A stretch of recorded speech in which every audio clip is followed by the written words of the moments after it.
Bu qal'a oddiy joy emas. Ancient Dragon hech qachon mustaqil bo'lmagan. U Shadow Emperorga xizmat qilgan. Shadow Emperor asabimni parvardigim uchun o'girlab ketildim.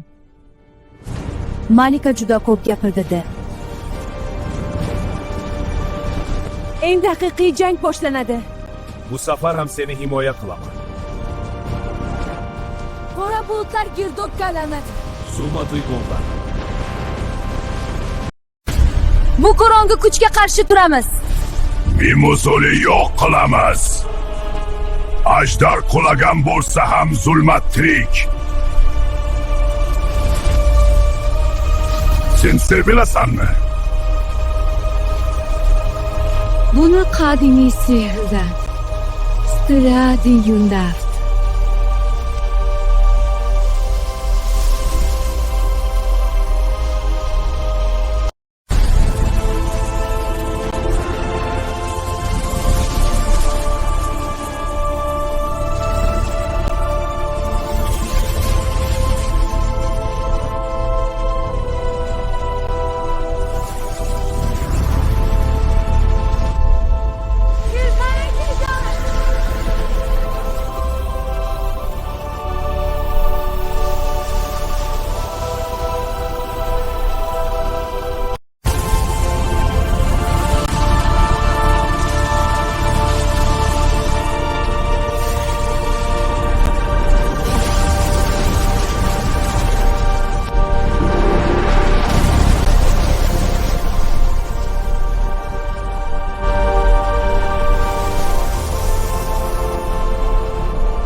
Zulmat tugadi. Endi hech kim seni olib ketolmaydi.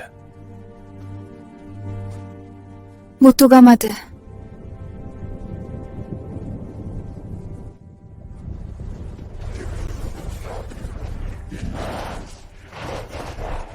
Demak, oxirgi jang hali oldunda.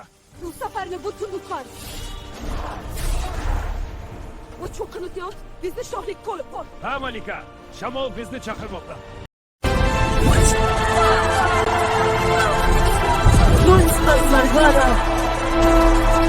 Bundan boshlab sen nafaqat jangchi, balki qirollikning himoyachisisan.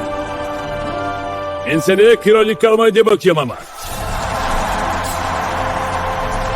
Men bu yurtni har qanday zulmatdan himoya qilaman. Qasam ichaman. Ritser endi oddiy jangchi emas. U afsonaga aylanadi.